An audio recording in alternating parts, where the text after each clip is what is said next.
সড়ক পরিবহন আইন 2018 অনুযায়ী মানুষ এবং পশুচালিত ব্যতীত যত মোটরাইজ যানবাহন আছে সবগুলাই মোটরযান হিসেবে গণ্য।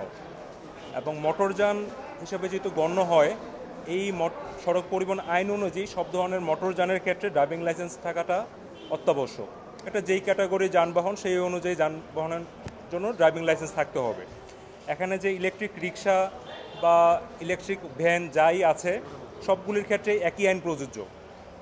কিন্তু আমরা দেখছি যে কোনো ইলেকট্রিক রিক্সা বা ভ্যানের ক্ষেত্রে ড্রাইভিং লাইসেন্সটা তাদের কারোই ড্রাইভিং লাইসেন্সটা নাই। এবং দেখা যাচ্ছে যে একদম কম বয়সী বাচ্চারাও যারা 8-10 বছর তারাও সুইচ চাপড়ে যেহেতু ইলেকট্রিক রিক্সা চলে, সুতরাং তারা ইলেকট্রিক রিক্সা চালাচ্ছে রাস্তায়। এবং এটাতে যেটা হচ্ছে যে তারা ড্রাইভিং রুলস জানে না, এবং পাশাপাশি অন্যান্য যারা ড্রাইভিং লাইসেন্স নাই, যারা ড্রাইভিং রুলস জানে না, তারাও রিক্সাটা চালাচ্ছে। এবং এতে দেখা যাচ্ছে যে রাস্তায় অনেক ধরনের দুর্ঘটনা হচ্ছে।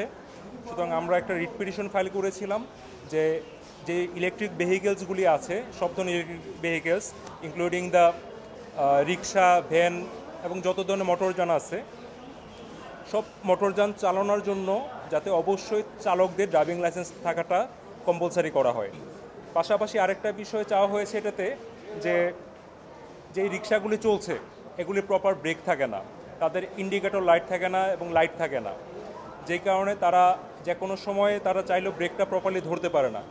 এই ইলেকট্রিক ভেহিকেলসগুলির ক্ষেত্রে যাতে light, horn, brake, indicator light যাতে প্রপার থাকে এবং এটা নিশ্চিত করা হয়, এই মর্মে রিট পিটিশন দায়ের করা হয়েছে এবং মাননীয় হাইকোর্ট ডিভিশন এই ব্যাপারে রুল ইস্যু করেছেন। রুলের টার্মটা হলো যে এখানে বিদ্যুৎ চালিত সব ধরনের মোটরযানের ক্ষেত্রে ড্রাইভিং লাইসেন্স কেন নিশ্চিত করা হবে না বা থাকা বাধ্যতামূলক করা হবে না, এবং সব ধরনের মোটরযানের ক্ষেত্রে proper brake, light, indicator light maintain করার কেন নির্দেশ দেওয়া হবে না, এই মর্মে রুল জারি হয়েছে।